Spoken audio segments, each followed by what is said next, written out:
Assalamualaikum warahmatullahi wabarakatuh. Perkenalkan, nama saya Rahanjani Jau Saputri dari kelas 2G. NIM saya 877695726 akan mempresentasikan tentang peta konsep konvensi hak anak. Ini adalah peta konsep saya tentang konvensi hak anak. Sebelum kita masuk ke pembahasan materi yang lebih lanjut, kita akan membahas apa sih pengertian konvensi hak anak itu.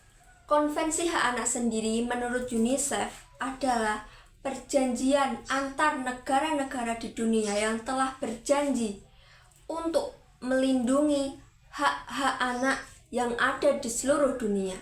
Pada dasarnya, hak adalah segala sesuatu yang telah melekat semenjak seorang tersebut dilahirkan di dunia. Hak-hak anak juga harus dipenuhi, contohnya hak atas kelayakan hidup, hak atas pendidikan, hak atas kesehatan, dan hak atas keadilan. Maka dari itu, anak sebagai individu harus dihormati dan juga dipenuhi hak-haknya. Berbicara soal konvensi hak anak, kapan sih konvensi hak anak itu diberlakukan di Indonesia?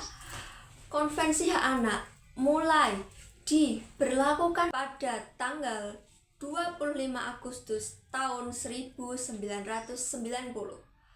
Konvensi hak anak sendiri sudah disahkan oleh Perserikatan Bangsa-Bangsa atau PBB sejak tahun 1989.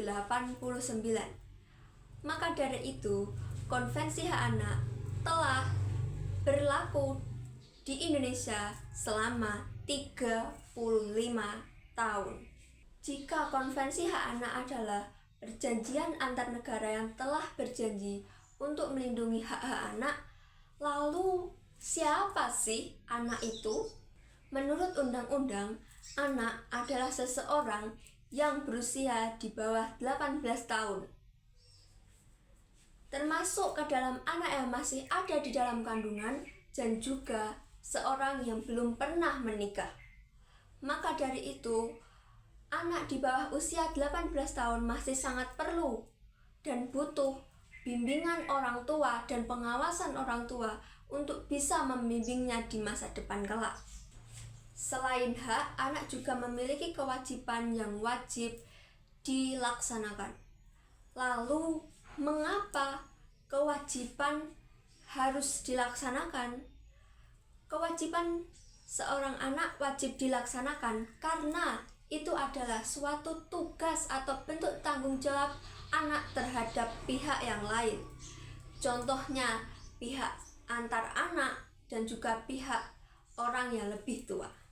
Jadi, seorang anak perlu menghormati hak-hak anak yang lain, menghormati orang yang lebih tua, guru atau orang tua, dan juga anak wajib untuk giat belajar yang bisa menunjang masa depannya kelak. Kemudian, di mana sih seorang anak bisa melaksanakan kewajibannya? Seorang anak bisa melaksanakan kewajibannya di 3 tempat yang berbeda. Yang pertama, di rumah. Seorang anak wajib menghormati dan menuruti perkataan orang tua saat berada di rumah. Yang kedua, di sekolah. Di sekolah, anak berperan sebagai pelajar.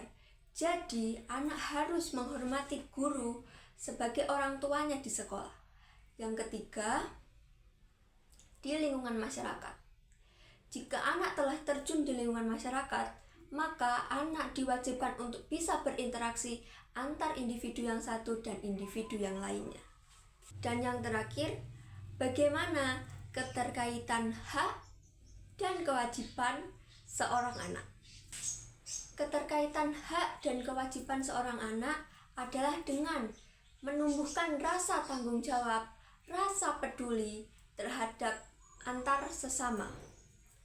Lalu yang kedua adalah menumbuhkan sikap toleransi, menghargai perbedaan, contohnya perbedaan agama, budaya, ras, adat istiadat, dan bahasa antar anak satu dan anak yang lainnya. Dan yang terakhir adalah menjaga tutur kata, menjaga perbuatan, dan juga menjaga sikap kepada orang yang lebih tua agar kita lebih baik di masa depan. Sekian presentasi peta konsep dari saya. Wassalamualaikum warahmatullahi wabarakatuh.